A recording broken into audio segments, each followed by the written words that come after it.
আসসালামু আলাইকুম। আমি এপার শাথিল পাটোয়ারি, প্রভাষক কফিলউদ্দিন বিশ্ববিদ্যালয় কলেজ, চন্দ্রগঞ্জ, লক্ষ্মীপুর, প্রাক্তন প্রভাষক, সোনার বাংলা কলেজ, কুমিল্লা। আমরা গত ক্লাসে হিসাব সমীকরণ লিখেছিলাম, যেখানে সম্পদ, দায়, উত্তোলন, মূলধন, আয়, যেখানে এই 6 রকমের হিসাব রয়েছে।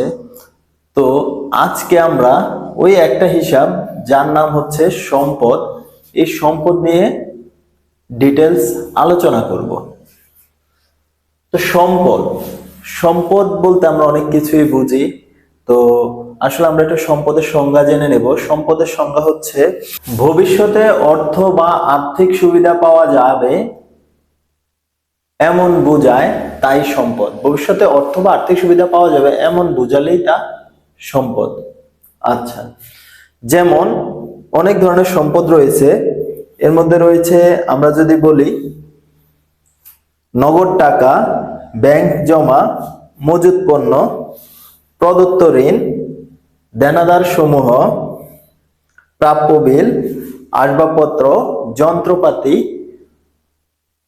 ভূমি ও দালান কোঠা, সুনাম গ্রন্থসত্তা, প্যাটেন্ট সত্তা, ট্রেডমার্ক, প্রাপ্য আয়, অগ্রিম খরচ ইত্যাদি।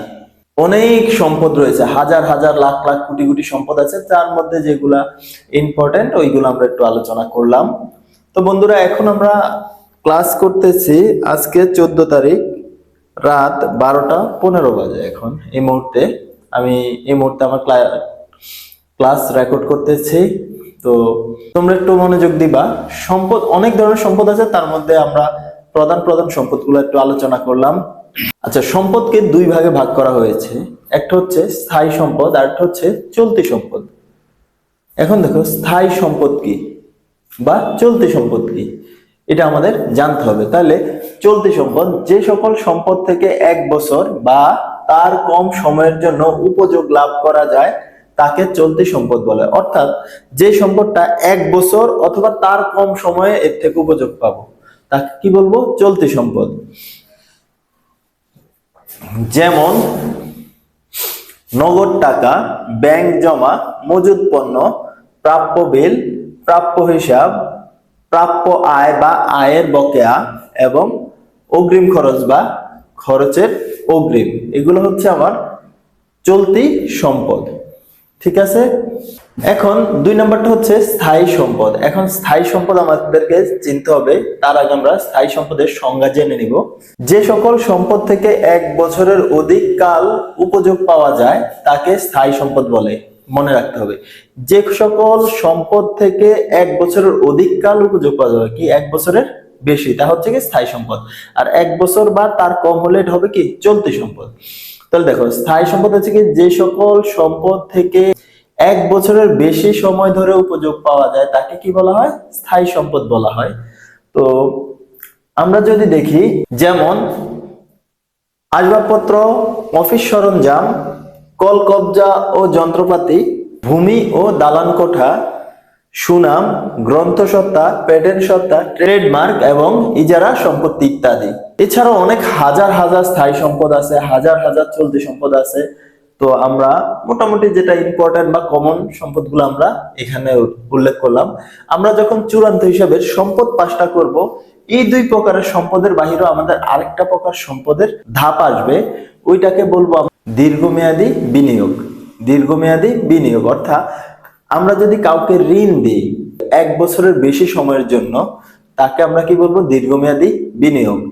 এটা ওয়ান কাইন্ড অফ স্থায়ী সম্পদের মতোই, তবে এটাকে আলাদা হেডলাইনে অন্তর্ভুক্ত করতে হবে, যা হচ্ছে দীর্ঘমেয়াদী বিনিয়োগ। আর এই বিনিয়োগটা যদি 1 বছর বা তার কম সময়ের জন্য হয়, এটা আবার কিন্তু চলতি সম্পদে চলে যাবে। আমরা আশা করি বুঝতে পেরেছি। তাহলে দীর্ঘমেয়াদী বিনিয়োগ যেটা, ওইটা হচ্ছে প্রদত্ত ঋণ, বা আমরা কোথাও বিনিয়োগ করলাম, বা আমরা শেয়ার কিনলাম, এইগুলোকে বলা হয় কি দীর্ঘমেয়াদী বিনিয়োগ। আরেকটা জিনিস মাথায় রাখবা, প্রদত্ত ঋণ আর প্রাপ্ত ঋণ বা গৃহীত ঋণ এক না।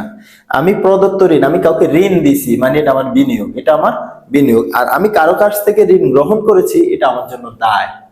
তাহলে আমি ঋণ দিলে এটা সম্পদ, এটা হচ্ছে বিনিয়োগ, আর আমি ঋণ গ্রহণ করলে এটা হচ্ছে আমার জন্য দায়। তো আজ এইটুকুই।